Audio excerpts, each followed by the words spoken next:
Nuk e prita se djali im të ketë mesazhe me mashkull dhe ajo çka unë e kam arrit ta kuptoj si primt prej hulumtimeve që kam bë. Përshëndetje të nderuar zonja dhe zotrim, përshëndetje të dashur miq. Ja ku po ritakohemi me mua Tirona Lilin, pikërisht këtu në kanalin Monitor TV, për të sjellur pranë jush një rrëfim shumë të dhimbshëm. Rrëfimi që do të sjell në qendër të vëmendjes ka një baba i cili ka një shqetësim të jashtëzakonshëm. Ai së fundmi ka zbërthyer disa mesazhe në telefonin e të birit që e kanë shqetësuar jashtëzakonisht shumë. Mesazhe jo normale, do të thënë mesazhe nga ato që ne nuk jemi mësuar në fakt ti ti ti dëgjojmë, mesazhe që na shqetësojnë. Ai dëshiron që sot këtë rrëfim ta ndanë bashkarisht me ne, për të ndarë dhe atë dhimbjen e tij shpirtërore që e ka nga situata në të cilën ai është zhytur. Do të thënë djali i tij, do t'ua shpjegoj pak e shumë, ka filluar që të ndryshojë emocione, pëlqime, do të thënë pëlqime për meshkuj. Unë tani do të lidh në linjën time telefonike babain i cili në mënyrë anonime, duke ruajtur dhe privatësinë, do të ndanë dhimbjen që ka për të birin e tij dhe këtë stres, do të thënë këto mesazhe që ka zënë në telefonin e të birit. Përshëndetje i dashur, besoj që dëgjohemi në linjë telefonike. Përshëndetje Tiron, po. Mund të tregoni historinë tuaj edhe pse në fakt e thash edhe tek publiku e paralajmërova që është një ngjarje jashtëzakonisht e tmerrshme. Është e dhimbshme për mua. Unë jam prej jetoj në Tiranë, mos e them prej ku jam. Kam një djalë, e djalin kena lind pas 11 vjetësh martesë.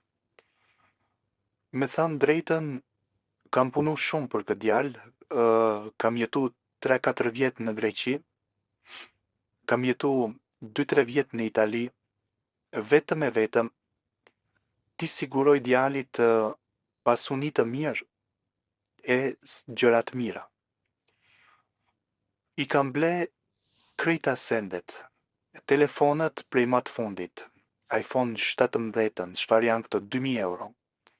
I kam ble makinë, ja kam bë të gjitha kushtet, por nuk e prita se djali im të ketë mesazhe me mashkull dhe ajo çka unë e kam arrit ta kuptoj si primt prej hulumtimeve që kam bë.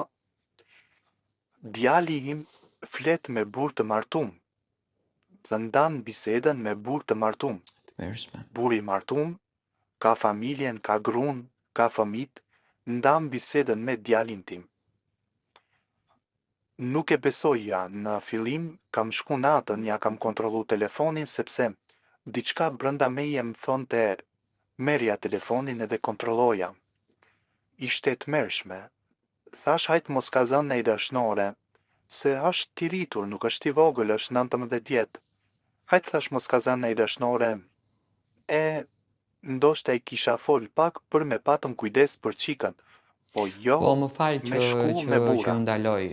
Më përpara doja t'ju bëj një pyetje, domethënë. Më përpara keni parë ju shenja të këtilla që kanë qenë pak më ndryshe tek fëmia juaj? Shenja nuk muj me thanë, sepse ka ken fmi që ka ken i shoqnushëm, ka pas shoqni, ka pas rreth, ka dalë, ka shëtit, ka mësu shumë, është i mrekullueshëm në mësime, është djali i parë në klasë çka e vlerësojnë, por nuk kam pa shenja, ndoshta edhe ka pas shenja, por ne nuk ja kena vënë synin se kur se ki menden për çësi senesh nuk ja vënon synin, aman është pjesë që më dhimbet shumë, edhe unë ja kam zbulu kush është edhe ai burri. Do me thënë, buri në fjalë është njeri goxha i pasun, jeton jashtë shtetit, por frika ime është më e madhe se si t'ja them. Tani e kena bisedu me gruan, gruaja ime ka 3 ditë është me tension, djalit nuk ja kallxojna, por e kam frikën se si t'ja them, se ta rah, ta denoncoj, mendoj se ma shumë ko me ja shkatru jetën, Në këtë por mënyrë më zotëri, dim se cila shumë. është frika juaj më e madhe tani, domethënë, pasi që djali nuk ka dieni që ju keni, domethënë, keni filluar që ta zbuloni, si do të veproni ju? Çfarë dëshironi që të merrni në fakt nga publiku? Çfarë komenti? Frika jeme më e madhe është si ta ndal këtë sen, do me thënë, çka mu unë me ba si me ndal këtë sen, se është shumë e frikshme, është e dhimbshme ky sen me përballu se me i thanë djalit, unë e di se djali ka mu trem edhe edhe largohet. Edhe largohet se ju kuptohet një e vërtet.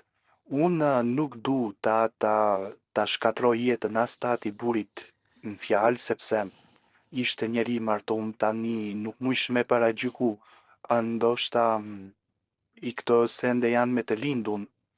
Ne në familje, me sa unë e di, nuk kemi histori të këtilla, po që në rasti djalit tim edhe nuk di shka me thanë, ndoshta edhe ekzistojnë edhe në familje, E kuptoj, edhe mund ta e ketë kuptoj, marrën e djali si kuptoj. trashëgimi, por du me gjetë një rrugë zgjidhje se si me e qetësu këtë sen, E si me i kuptoj. bë gjonat që t'jenë në të, do me thënë, të ketë një zgjedhje, mos rrim pa një zgjedhje, por t'jetë zgjedhje që djali me u sharru e me marrë më të mirën e vetit, e jo me arrit në këtë gjendje që Unë ne sinqerisht ju kena falenderoj arrit. me zemër që ju e ndatë rrëfimin tuaj dhe këtë shqetësim në fakt. Besoj që do të marrësh edhe komentet e cilat ti pretendon që do t'i marrësh. Jam i bindur që do të mbështesin si prind, ndoshta edhe do t'japi një mendim se si duhet të veprosh në këtë ngjarje. Është e paimagjinueshme, domethënë është e pa e pakapshme si histori. Unë të uroj të gjitha të mirat, por të kisha këshilluar që ta marrësh me qetësi. Faleminderit Tyran, faleminderit që e ke E hap pra këtë të rubrikë. dashur miqtë e mi, e dëgjuat këtë rrëfim të tmerrshëm, domethënë është halli i shqetësimi i një prindit. Mendimi im në këtë rast, domethënë në këtë pozicion që ky prind është që të jetë pak më i vetëm përmbajtur, të ketë pak më shumë kontroll në fakt në vete, sepse okay, unë e kuptoj që të përdorësh dhunën, të përdorësh ë nuk e di unë, kërcënimin tjetër është më e thjeshta rrugë, por unë mendoj që djali në fjalë ka nevojë për një kurë të vazhdueshme, e cila do ta normalizojë, të ashtu quajturën emocionin e tij. Mua më pëlqen në fakt që ky zotëri vendosi që të ndajë këtë rrëfim të jetës së tij me ne, sepse unë e di që brenda këtij rrëfimit ai do të gjende një forcë nga mbështetja që do t'ja jepni ju.